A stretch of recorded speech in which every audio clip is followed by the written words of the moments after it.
to the main event. Alex Volkanovski taking on Deiego Lopes.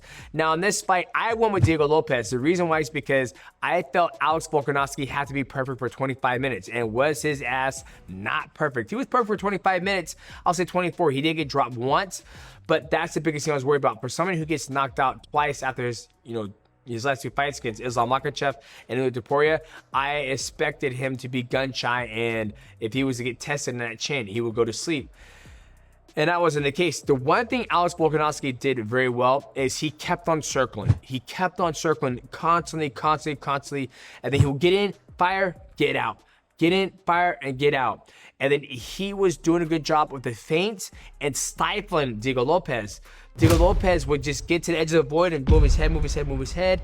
And then Deiego Lopes like, punch me. And he'll eat the shots, but eating shots doesn't win the fights.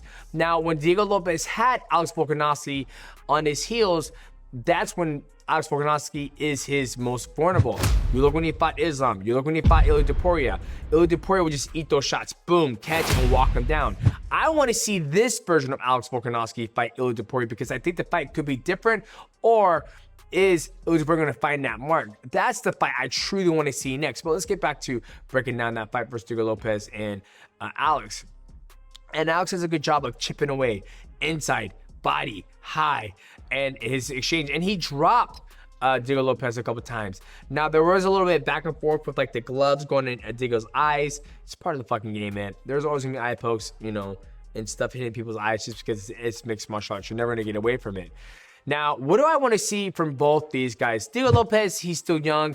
I think he said he's only been in the UFC for 2 years. I'd like to see him work more on his stand-up, work more on understanding the void, how to get across, how to open your opponent up, because he is longer than a lot of people. But Alex Volkanovski does a good job of outstriking people, even though they are bigger than him. So, but once again, Deiego Lopes is still young. He has plenty of time to grow.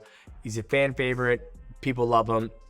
We're going to see him back. Now, here's the thing. What do we want to see next for Alex Volkanovski?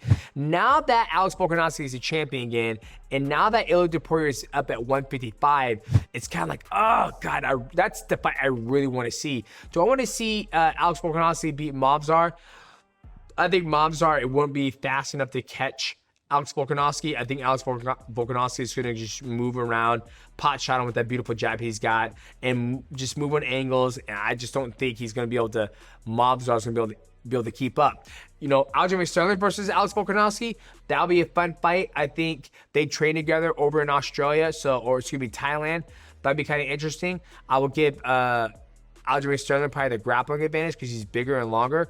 And then other than that, I just don't really know who I want to see Alex Volkanovski fight next in the division. When I sit back and I think about the division, I just think about Ilya. That's all I can think about is Ilya. Max Holloway's up at 155 now. A lot of the guys who were at 145 are at 155 now just because they're type kind of weight. So you got Aljamain Sterling and you got Movsar, and we will see what happens. So